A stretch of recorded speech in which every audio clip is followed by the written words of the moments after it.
अहमद वली साहब, पहले ख्वाजा साहब की परेशानी हमने देखी, फिर फैसल करीम गुंडे साहब का भी बयान आपने सुन लिया।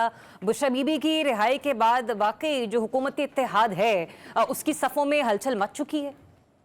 नहीं, हलचल तो नहीं कह सकते इसको, लेकिन ये कि पार्टी के अंदर से काफ़ी सारा मामला जो है सामने आ रहे हैं कि बुशरा बीबी जो हैं वो अब पार्टी के मामला देखेंगी। और ये जो बात हो रही थी कि नहीं वो सियासत में नहीं आ रही, लेकिन अगर पार्टी के इजलास वो में बैठेंगी और सारे मामला तय भी करेंगी।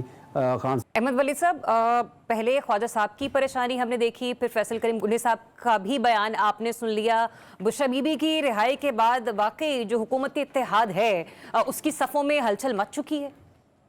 नहीं, हलचल तो नहीं कह सकते इसको, लेकिन ये कि पार्टी के अंदर से काफ़ी सारा मामला जो है सामने आ रहे हैं कि बुशरा बीबी जो हैं वो अब पार्टी के मामला देखेंगी। और ये जो बात हो रही थी कि नहीं वो सियासत में नहीं आ रही, लेकिन अगर पार्टी के इजलास वो में बैठेंगी और सारे मामला तय भी करेंगी।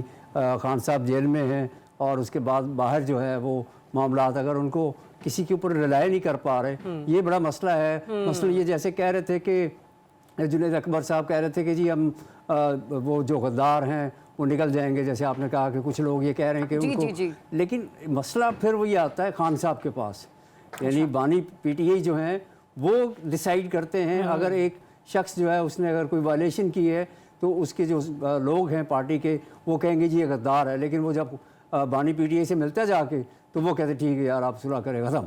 यानी इसका मतलब है कि किसी और का कोई इख्तियार नहीं है कि वो किसी को कुछ कहे कि जी हम इसके खिलाफ ये करेंगे वो करेंगे। अगर बानी पीटीआई ने कह दिया कि नहीं हमने इसके खिलाफ कोई एक्शन नहीं लेना, इसी तरह से अगर जैसे फवाद चौधरी हैं वो ओपनली स्टेटमेंट्स दे रहे हैं सारे जो लीडरान इस वक्त, लेकिन कल तो खान साहब ने भी कह देना कि आप जरा खामोश रहें तो बेहतर है। उस मीटिंग में कहा फैसल चौधरी की कि जहाँ पे सुलह करवाई, उसके बाद उन्होंने कहा कि उनको फवाद चौधरी को भी समझाएं कि वो अपने बयानात जो हैं वो ध्यान से दें, लेकिन वो फवाद चौधरी बिल्कुल बाज नहीं आ रहे, क्योंकि वो देखते हैं कि जो पार्टी के असल लोग थे वो तो छुपे हुए हैं। छुपने से मुराद ये है कि वो सामने आते तो गिरफ्तार होते हैं। और इस वक्त जो पार्टी के लोग हैं बहुत सारे जो कि बिल्कुल सामने थे ही नहीं, जिनमें वकला ज़्यादा, और उन्होंने आके पार्टी को सामने से लीड कर रहे हैं। तो इस पे सारा कंसर्न है पार्टी के अंदर कि पार्टी ये समझती है कि ये लोग तो कभी किसी सियासी मामलात में कभी पहले आए नहीं, तो अब जो सब बिल्कुल गायब हुए हैं तो उनकी जगह पे ये आके बैठ गए खान साहब को, इनको बानी पीटीआई को मशवरे दे रहे हैं। तो ये सारी जो चल रहा है काम, ये पार्टी के अंदर काफ़ी कन्फ्यूजन है इस वक्त। और वो कन्फ्यूजन तभी दूर होगी जब ये कोई इनकी ऐसा कोई बॉडी बने उनकी अपनी, और उनको बानी पीटीआई जो है वो लीड करें और बताएं कि हमने किस तरह से चलना है। लेकिन बानी पीटीआई जो है वो भी आपने देखा कि जैसे पहले बात हुई कि नजरियाती लोग सब के सब छोड़ गए, उसके बाद नए लोग आते हैं। कोई नजर नहीं आ रहा है, एजेंडा नजर नहीं आ रहा है कि जिस पर पीटीआई काम कर रही हो, ये एक बड़ा क्वेश्चन है। अहमद वली साहब, हुकूमत को आदत हो गई है डेथ ओवर्स के बाद सुपर ओवर खेलने की। बस देखिए टाइमिंग और जो इंटेंशंस हैं उसके ऊपर डाउट कर रहे हैं सब। यानी इतनी जल्दी फ़ौरन से तरमीम लाना, फिर अगली तरमीम का सोचना, गौर करना, ये इस पे डाउट्स है। तरमीम तो होनी चाहिए ऑब्वियसली।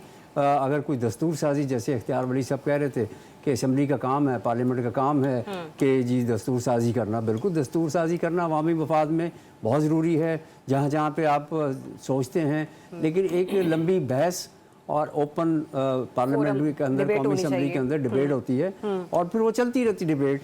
उस डिबेट में से फिर पॉइंट्स निकलते हैं जिसमें फिर उसके बाद दस्तूर साजी होती है, जो कि मुतफ़िक़ा तौर पर दस्तूर साजी होती है, जिसमें अपोजिशन को भी मौका दिया जाता है कि आप इसको डिबेट करें, जिससे हुकूमत जो है लर्न करती है, उसके बाद वो तरमीम करती है, ताकि वो तरमीम जो है यानी लॉन्ग लास्टिंग हो। ये नहीं कि 4 दिन बाद आपको ख्याल आए कि नहीं हमें तो अब ये चेंज करना है। तो बिल्कुल ये बात सही है कि दस्तूर साजी आप करें, लेकिन जो इस टाइम पे अपोजिशन को बिल्कुल कॉर्नर करके ये सारा कुछ करके आप चाह रहे हैं कि जल्दी से, और फिर रातों रात आप बैठे हैं, रात की नमाजें पढ़ रहे हैं और सारा ये काम कर रहे हैं, उसमें कौन सा ऐसा पाकिस्तानी होगा जो कहेगा ये कौन सी तरमीम हो रही है जिसके लिए रात आप जाग रहे हैं और आपको फिक्र लगी है। यानी बिलावल जो है वो हैदराबाद से फ्लाई करके वापस आके जलसे से खिताब करके फिर पहुंच रहे हैं मौलाना फजलुर रहमान के घर। तो ये सारी एक्टिविटी जो है मशगूल हो जाती हैं, ये पॉलिटिकल एक्टिविटीज। ठीक है।